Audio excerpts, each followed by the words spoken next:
What's up, Lash Girlies? So it's your girl Cameron Loved. Hey y'all. So this is gonna be part two of how this girl tried to break into my shop. Oh god.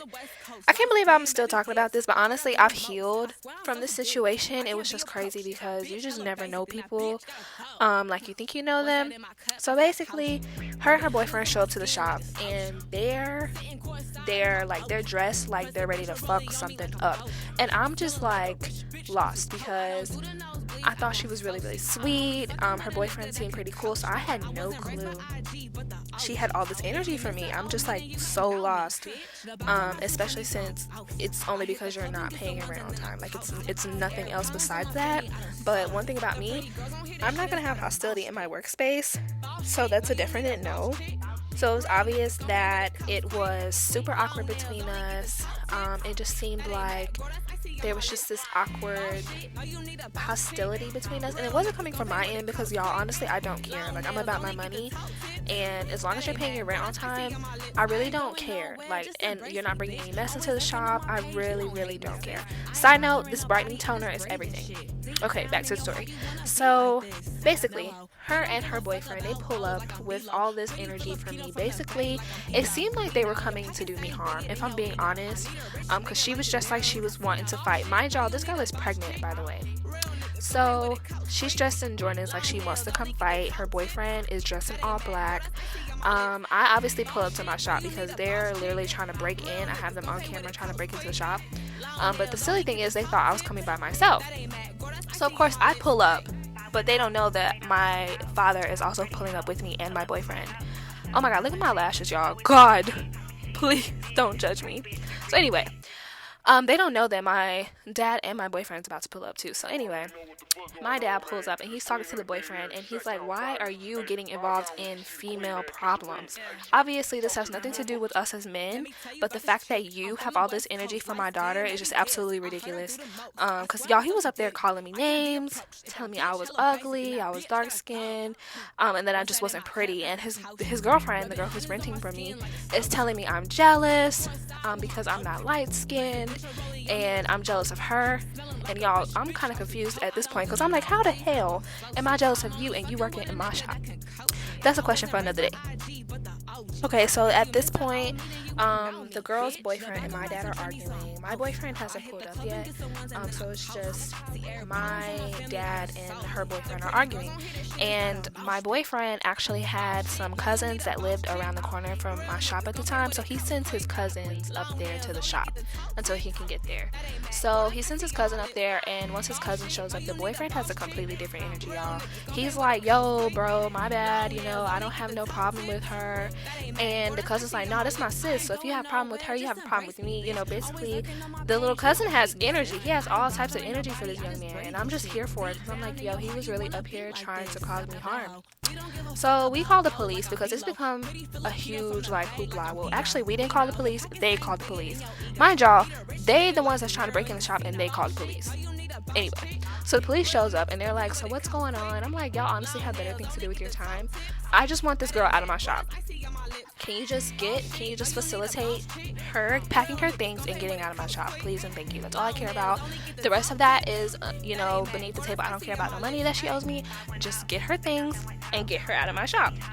So she's like, yeah, I want my things. So the police is like, all right, they're expecting it to be a whole bunch of stuff that she has to move out of the shop, y'all.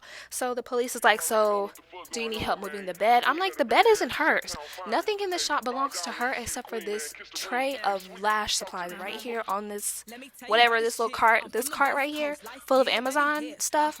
That is her. That's her lash, whatever. That's her stuff. That's what needs to be moved. The police like, this is it? I'm like, yes, this is it. All this hoopla for this stuff. This is it. So the police is obviously agitated. They tell the girl, they're like, just come get your stuff. Because this is just ridiculous. We actually have other important crime to fight, and this is just a waste of time. So she's packing her things and she's of course insulting me. You're so jealous of me, Cameron. You'll never succeed. I'm gonna call state board on you. You know, y'all just doing the absolute most. I'm like, girl, this is all because you don't pay your rent on time. That's really all it is. We went into a contract that literally states you need to pay your rent on time. That's it. That's it. That's all.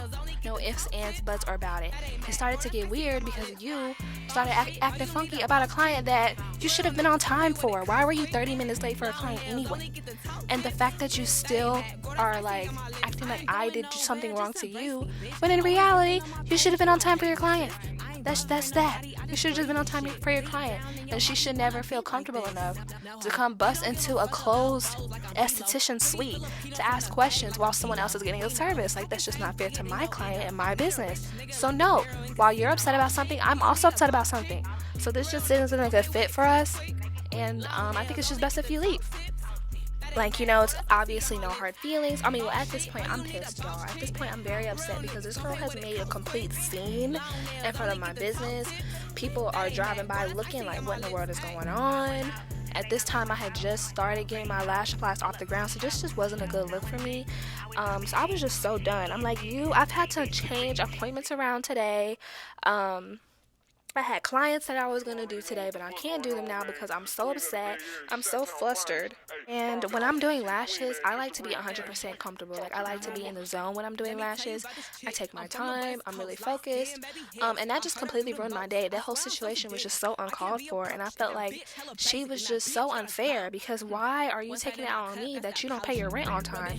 And I have been so accommodating to you. Y'all, it has been times where she has had no clients for the whole week. Because she wasn't really good at marketing or anything like that, and her lashes were like $50 a set.